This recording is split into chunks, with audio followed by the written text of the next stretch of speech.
ভাই আজকে অফিসিয়ালি আমাদের বিদায় হয়ে গেল আর কি পুরো জার্নিটা যদি সমাপ্ত করেন আপনি মানে এই ডাইরেক্টরদের সঙ্গে এই একটা কেমন কেমন রাইড।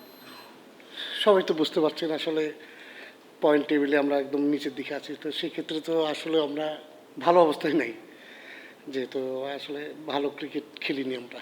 কি মনে হলো কোথায় ল্যাক করলেন আপনারা অন্য টিমগুলোর থেকে? দেখেন আসলে টি-20 ম্যাচ তো মানে প্রতিটা সেকেন্ডে ম্যাচ ওরিয়েন্টেড ম্যাচ হয়, তো সেই ক্ষেত্রে আমরা কোথাও না কোথাও তো একটু হয়তো বা মানে ইয়ে ছিল, এই জন্য হয়তো বা আমাদের সেই জিনিসটা হয়নি। সাইফ হাসান কি খুব ডিসঅ্যাপয়েন্টেড করলো, মানে আপনাদের ভাইস ক্যাপ্টেন ন্যাশনাল টিমে আলোচনায় ছিলেন, রান করতে পারলেন না, এটা কি একটা অবস্থা বড় কারণ? স্বাভাবিক, এই যে আমাদের দেশের অ্যাসেট একটা প্লেয়ার, সেক্ষেত্রে সে রান যদি করতো, আমাদের টিমও ওইভাবে ওকে নিয়েছে যে ও আমাদের একটা ওরকম একটা পারফর্ম করবে, কিন্তু আর আল্লাহ দিলে ও তো করতে পারেনি আর কি।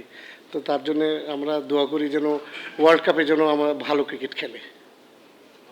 আপনারা খুব ভালো ফ্লোতে ছিলেন 5 ম্যাচ পর্যন্ত বা 4 ম্যাচ পর্যন্ত। এরপরে কি হলো? মানে টিমের মধ্যে অনেক অ্যালিগেশন এসেছে, কেউ রুমে ঢুকে পড়েছে, অনেক কথা হয়েছে, মানে শেষ পর্যন্ত ওগুলাই কি মানে প্লেয়ারদের উপর এফেক্ট ফেলেছে কি? লাস্ট 5 ম্যাচের রেজাল্ট কি এটাই বলো? না, রেজাল্ট ওটার জন্য যে আসলে আমরা খারাপ ক্রিকেট খেলেছি তা না, আসলে ক্রিকেট তো আসলে মাঠের খেলা, মাঠে আমরা ওইভাবে আমরা নিজেকে উপস্থাপনা করতে পারিনি। তার ভিতরে ওটা একটু ইস্যু থাকতে পারে, কিন্তু আমরা মাঠেই যে বৃত্তের ভিতরে আমরা ভালো ক্রিকেট খেলিনি। ভাই,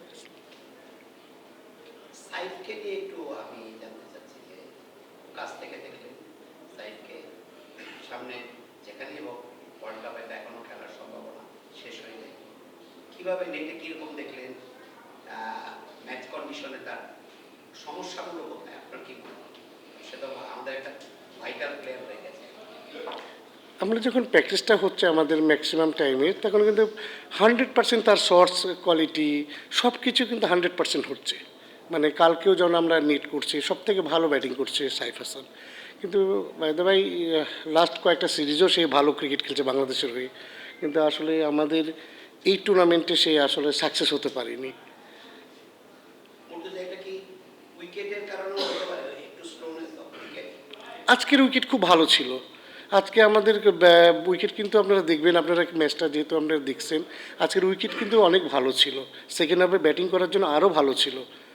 আমরা দেখেন এত আমরা পাওয়ার প্লেতে বেশ উইকেট ফল করছি, তারপরে আমরা 170 রান করছি।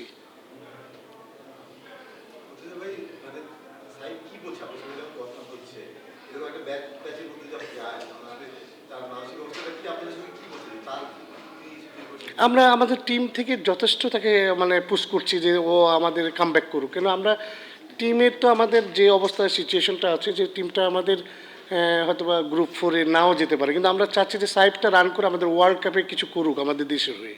এটা আমরা ট্রাই করছি, এবং টিম ম্যানেজমেন্ট থেকে ওভারঅল সবাই আমরা ওই জিনিসটাকে আশ্বস্ত করছি এবং কনফিডেন্স দিচ্ছি আমরা কন্টিনিউ। আপনার জীবনে এরকম বাজে ফিল্ডিং কতবার হয়েছে? জি স্যার। টিমের এরকম ফিল্ডিং পারফরম্যান্স কতবার হয়েছে? ফিল্ডিং কিন্তু আজকে কিন্তু বিগত আমি আমি তো যে কটা ম্যাচ হয়েছে আজকে কিন্তু বিগত আমি আজকে কিন্তু খুব খারাপ ফিল্ডিং করছি, কিন্তু এর আগেরগুলো যদি আপনারা দেখেন মানে, তো আমাদের টিম কিন্তু 5 থেকে 6 ম্যাচ পর মনে হয় ক্যাচ পড়ছে আজকে। এই 6 ম্যাচের ভিতরে একটা ক্যাচও আমাদের ড্রপ করেনি প্লেয়াররা। আজকে হয়তো বা আজকের ম্যাচটা একটু অনেক বিগ ম্যাচ, আমাদেরও একটা সম্ভাবনা ছিল যে আমরা জিতলে, পরের ম্যাচটা জিতলে আমরা গ্রুপ আমরা 4-এ যেতে পারবো। প্রথম দিকে বুঝতে পারলাম আপনি তো ছিলেন না, প্রথম থেকে তো ছিলেন না। না, আমি প্রথম ম্যাচ থেকেই ছিলাম। আমি আবার এই ফার্স্ট ম্যাচের পরে আমি উমরাতে যাই, ওই মানে একটা ইন্ডিভিজুয়াল কি আপনারা বেশ কিছু ম্যাচে তোফায়েল বা ধরুন আমি তিনটার নাম বলি একটু স্পেসিফিকলি বলি, মারুফ নিদা, তোফায়েল এদেরকে খেলার নাই, তাদের টিম রানাররা টাইটল ক্যান কনসিডার, বাট আপনারা এমন প্লেয়ার থেকে খেলেছেন যারা কিছু করতেছিল না। এটা এই দলটা আসলে নির্বাচনটা কি মানে কে করেন, মানে আপনাদের দলটা না, নির্বাচন? আমরা সবাই মিলেই আমরা বসি, আমরা ক্যাপ্টেন হোক, ওনার আছে, সিনিয়র পার্সন প্লেয়াররা আছে, সবাই মিলে আমরা টিমটা রেডি করি। আর মানে দল মানে একটা প্লেয়ার যারা বাংলাদেশ এই টিমের এই প্লেয়ারটা খেলতেছে, টাকা তারা নিচ্ছেন, টাকা তারা বেঞ্চ করতেছেন, আপনারা অন্য একটা প্লেয়ার করেছেন, এটা দল নির্বাচনটা কি সঠিক হয় বলে মনে হয় আপনার? আপনি তো না, তোফাইল ম্যাচ খেলছে, একটা আমরা ম্যাচ খেলছি, আমাদের যে কেউ না খেলা প্লেয়ার নাই এখানে, অলমোস্ট সবাই কিন্তু ম্যাচ খেলছে আমাদের।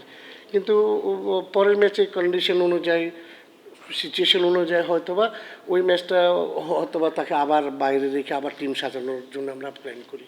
আর আপনার লাস্ট আপনি তো আপনাকে না মানে আপনার দলটাকে অনেক আলোচনা ছিল আপনাদের মোবাইল চলে গেল আপনাদের গুলবাজের সকালে রুমে একটা দলের সাইডকে প্রশ্ন করা হলো মানে আসল জিজ্ঞেস করলো অনেকে বলতে সাইড হয়ে ফোনের পরে আর আগে বলছে মানে অ্যাজ আ কি এটা আসলে কোথায় ইম্প্যাক্ট হয়েছে পুরো জার্নিটা কত কিছুটা তো অবশ্যই মানে কিছুটা তো আপনারা নিজেরাও মিডিয়াতে জানেন যে কিছুটা হলেও তো এর ইম্প্যাক্ট একটু পড়ছে আমাদের। যেন সাপোজ আপনার বাসাতেও যদি আপনি স্লিপ মানে ঘুমিয়ে থাকেন তারপর প্লাস হলো হঠাৎ করে কেউ যদি রুমে যেয়ে যদি নক করে ঢুকে যায় তা আপনি তো অন্য অন্য পরিস্থিতিতে হয়ে যাবে। তো একটু মানে ক্রিকেটারদের নাকি ম্যানেজমেন্টের দায়িত্ব সেইটাও আমি বলতে পারছি না যে আসলে আমরা আজকে নাসির ব্যাটিংয়ে না সিচুয়েশনে কি কারণ? না নাসিরের ওর হিপে লাগছে আর হিপে পেইন আছে ওর ওর ব্যাটিং অর্ডার যে জায়গায় নামে ওই জায়গায় ছিল কিন্তু ও পরে আমাদের যে ফিজিও আছে সে বলছে যে ও এখন মানে মাঠে ব্যাটিং করার মতন অবস্থা নেই। মুর্তজা একদমই পার্সোনাল ক্যারিয়ার নিয়ে একটা প্রশ্ন। প্লেয়ার মতো মুর্তজা, অ্যাসিস্ট্যান্ট কোচ মুর্তজা, কখনো উইকেট কিপিং কোচ কিংবা ফিল্ডিং কোচ কিংবা জাস্ট কোচিং স্টাফের member, at last head coach, একটা জার্নি, এটা কি নতুন মুর্তজা বিগিন হতে পারে? লাস্ট আমি কয়েকটা লাস্ট টুর্নামেন্ট আমি যেমন বরিশালের হেড কোচ ছিলাম, বিগত টাইমে আমি রাজশাহী নর্থের বিসিএলেরও হেড কোচ ছিলাম।